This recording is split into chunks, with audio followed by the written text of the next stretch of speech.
Nangi nungsibaduna adombu wahallaba nungai handraba otlaba maridu sangtharubagi kanaba leiroi natraga thamoi anidugi manungdagi amadagi nungsiba mangkrabani nungsiba haibasi athoibi thilni masibu hek phawribasing adugi thamoida pukningda wakhalda penjaba haraujaba nungaijaba hairabi ihol singsisu phawpham thokpani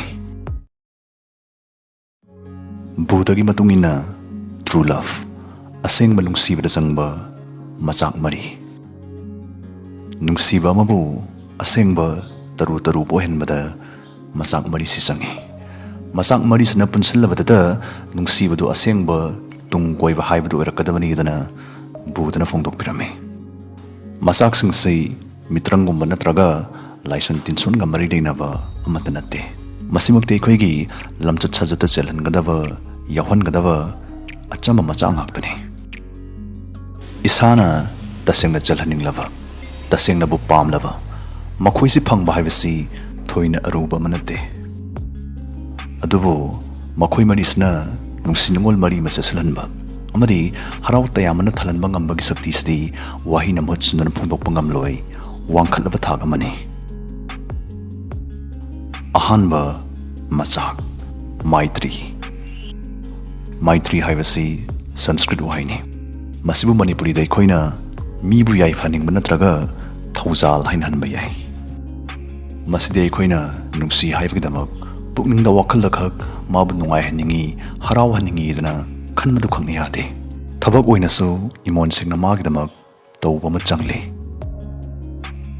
nangna mabu amak bayawda nathamoi pumban nungsi jarmadi yai adubu nangi nungsi begi kaida Haidi nangna mabu loina bagi maung aduna mabu nungai lamdaba mabu wahanna bagi marama moira masu yai Maitri asi isada gunna moina chelakna bagdama adumna nungsiriba maha adubu pukning sokna yoksinba matamada mitna yengduna mahaksa sokpan bada I thokpa sibana iba jiba maniko magi hakchangda I jelibani ko mihun hullibani mihunsi nongbari lepki gadoribani ko aduna Gupta understanding gyan namagaloinana mabu khangna bahona bigadabani mahakpu munna khangba horaklaba matam maduda mahakpu yam chumna karamna nungsigani haibasigi pakhum adumna phanglabani adongi maitri do mapung phana bgdama adumna nungsiriba mahak adugi aningba apamba amadi magi pandam adumna tangai fadana khangbigadabani maramasna dom pukning changgadabani natra sendra naroidabani mahakna haibawa munna tabigadabani hanggadabani mahakna karida lupsai magi pandam karino mana tonglibdu karino magi maramda hena khangjin tamsinbasna mabu hena mayek singna khanglaknabagi pizangdo haidokpda tengbangduna mabu art thukna magi pukning basu pelhan bangamna nungsiba ngamakadoribani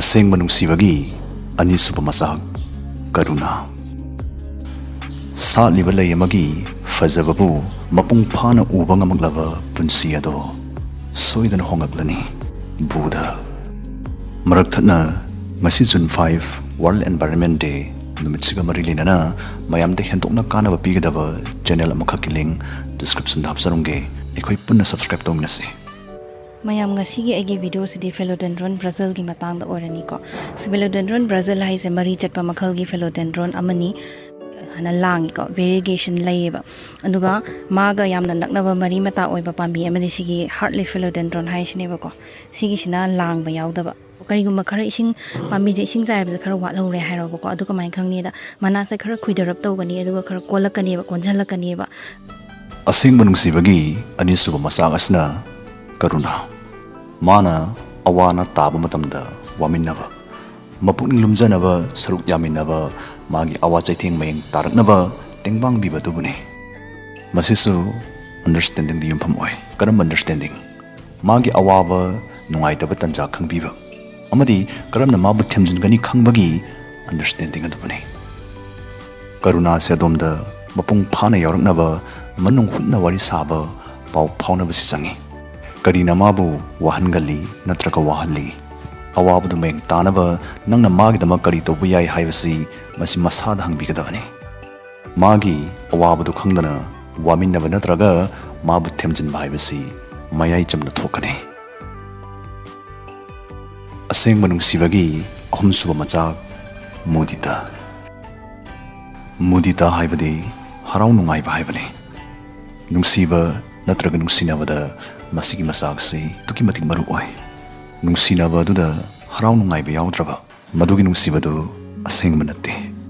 Nangi nungsibaduna adombu wahallaba nungai handraba otlaba maridu sangtharubagi kanaba leiroi. Natraga thamoi anidugi manungdagi amadagidi nungsiba mangkrabani. Nungsiba haibasi athoibi thilni. Masibu hek phawribasing adugi thamoida pukningda wakhalda penjaba haraujaba nungaijaba hairabi ihulsingsisu phawpham thokpani. Nungsi mari amada MUDITA si mapung phana mayeng tahanda yoktuna thamgin ninglaba. Darkar bu oiragadi nangna nungaijaba nangna penjaba thabaksing tawbada matam kaithokpa kawbiroidabani. Nangi partner aduga punna tawminabada nungaiba thabaksing khak tawgani haiba leite. Naranai nathanta tawjabada nungaibasing adusu admak tawbigani. Asengba nungsibadadi harau nungainabagi horokphamsi mahusagumna sakhaki thanungdagisu phawkhigani nakhoi ani apunbagi oinasu phawgani. Harau nungainabagi maramsi marang kaigani haibani. Masinasu asengba nungsiba haibadugi masak maung naihalakpada chauna tengbangibani. Asengba nungsibagi marisuba machak UPEKSHA. UPEKSHA haibadi ningtamba haibani. Nungsibaduna asengba oiba matamda matai manau animaki mafamda UPEKSHA ningtamba silaigani. Makhoigi mafamda apha punaba ithal phawroi tagom gani free oigani. Darkargi matungina makhoinimak individual mi amamam toina maranai chatningba hiramda jatuna masagi pukningna tajaba mawngda ahal oiraknabagi oithokpa adu leigani. Masina ai isa si isa oijabagi khudong chabadu piribani. Sengdaba nungsibadada thajanadabana samalgum khakibana pangchingta chinganabani. Asengba nungsibadi maning makha tamgani thajaba sukhak mangloi. Pukningda hek phawrokpa khudingmak mana kari harakani wain bisar torakani haibagi nungnangba akiba mata phawdana wakal khudingmak yang-yangna phongdokpa ngambagi ningtambadu asengba nungsibada leigani. Nungsi mari amada leiringai isagi ningkha tamjaba punsigi mahawdu mangdaba sisu asengba nungsibagi masak mani haibani. UPEKSHA si nakhoinigi maridagi mami samhalloigi hairagadi mitkup khudingi adongi partner du ma hojiki dorungani ma kari toriza nodana mitkup khudingi sananingba check tongningbagi hulsi lakshanba control tawba tambigadabani. Nangna phawkhiba amadi khankiba tongan ba idea samadi wakal singdu wari sabada matam nga haksu kaithokpiyo. Amana pami phongdokpa wakal idea aduda amana sokatuna idea adu thaba oina pangthokminanaba nong phadoksu plan tawpiyo. Mari amagi manungda ningkha tamjabagi ithil lama sagonabasna miyoi animak aduda athingba leita mire mapung pharaknabagi haidi wakal nongain hanuraknabagi yam thak wangba khudong chaba mapi. Buddha na hiram kyada pawtak kya pibirami. Adubu nungsiba masung punsi haibasna pawtak sing adugi itinpham oilamki. Magi parasingda nungsiba haibasimagti punsiba masek mangal piduna thajathon mangamba harau nungaiba madi ningtamba phawan mangamba athoibi ithil oigadabani duna mayek sengna phungdokpirami.